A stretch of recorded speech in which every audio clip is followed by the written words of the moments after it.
कमज़ोर उपभोक्ता मांग और निजी निवेश में सुस्ती, लेकिन बजट में उपभोक्ता मांग के फिर से गति देने का कोई विचार नहीं दिखता।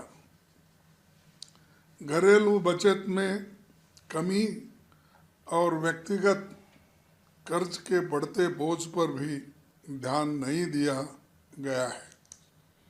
युवा शक्ति की तमाम पैकेजिंग के बावजूद शिक्षित युवाओं में फैली व्यापक बेरोजगारी के संकट का कोई समाधान नहीं है।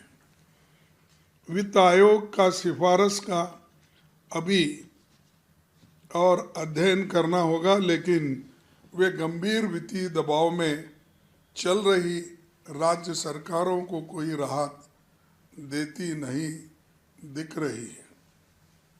असमानता ब्रिटिश राज के दौर के स्तर को पार कर गई है, इनइक्वालिटी, लेकिन बजट में इसका जिक्र तक नहीं किया गया है।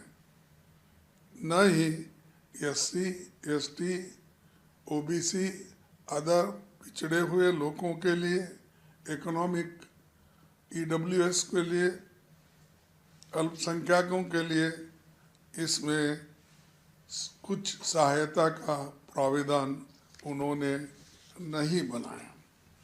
मैं उदाहरण के तौर पर चंद चीज़ें आपको बताऊंगा। एजुकेशन में लास्ट ईयर जो अलोकेशन हुआ था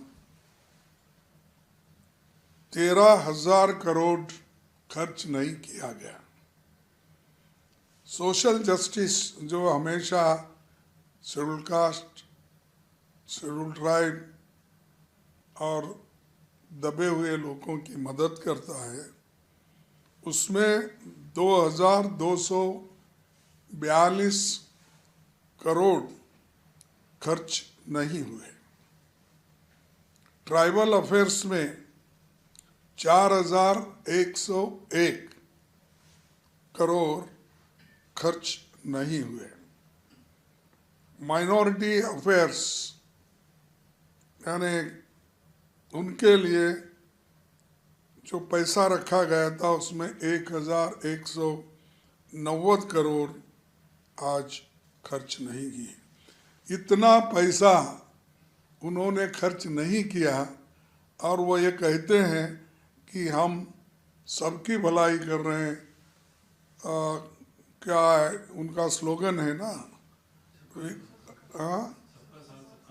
सबका साथ सबका विकास, लेकिन यहाँ तो खुद ही उनके आंकड़े दिखाते हैं कि इन दबे हुए, कुचले हुए और खासकर एजुकेशन में उन्होंने जो पैसा खर्च नहीं किया, और उसके अलावा भी एजुकेशन को हम बढ़ावा देंगे ये कहने वाले बजट में लास्ट ईयर से भी कम पैसा रखा गया है।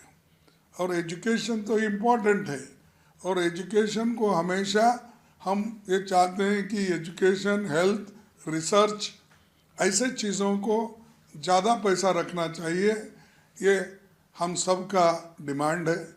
और पहले की सरकारें एजुकेशन पे ही ज़्यादा ये करती थी और हेल्थ के ऊपर करती थी। उसके अलावा जो अहम चीज़ें हैं SC ST के, हॉस्टल्स के, स्कॉलरशिप के, ये सारी चीज़ों को ज़्यादा खर्च करती थी। इसमें उनके स्कॉलरशिप के बारे में या उनके खास करके उनके डेवलपमेंट के लिए कोई पैसा नहीं है। 250 पैसा खर्च भी नहीं किया। मैं आंकड़े आपको दिखाया। वित्त मंत्री ने एक बार भी स्कूलों का उल्लेख नहीं किया और सामाजिक सुरक्षा और कल्याण पर एक भी घोषणा नहीं हुई। और मनरेगा की जगह आए नए कानून के लिए बजट आवंटन पर एक शब्द तक उन्होंने नहीं किया। यानी जो मनरेगा का है, जो योजना, उसके खिलाफ वो लोग हैं, लेकिन हम उसको रिटेन करने के लिए लड़ रहे हैं। उसके बारे में भी उन्होंने खुलासा नहीं किया, कितना पैसा रखना है, कितना खर्च करना है। और ख़ासकर हम ये नहीं भी चाहते हैं, क्योंकि उन्होंने पहले ही अपना माइंड बना लिया है कि मनरेगा को ख़त्म करने का। ये एक थकी हुई, रिटायर हो चुकी सरकार का बजट है, क्योंकि इनके पास पैसा नहीं है और 250 पैसा खर्च नहीं हो रहे। तो इनकी मंशा यही दिखती है, जो हमेशा गुड गवर्नेंस की बात करते हैं।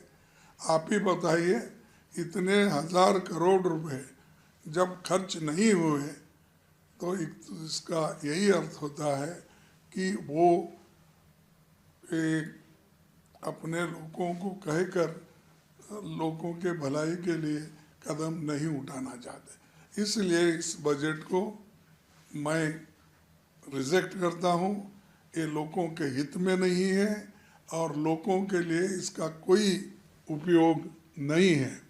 और आप तो देखें, इनका बजट आते ही सेंसेक्स कितना गिरा, हाँ, नियरली 2000 पॉइंट्स। तो इसका मतलब ये है कि इनको कोई चाह रहा नहीं, हर क्षेत्र में वे विफल हो गए। इसीलिए इस बजट, ये तो बजट गरीबों के हित में नहीं है और युवाओं के हित में नहीं है। इन्फ्लेशन कैसा कंट्रोल करना, ये नहीं है।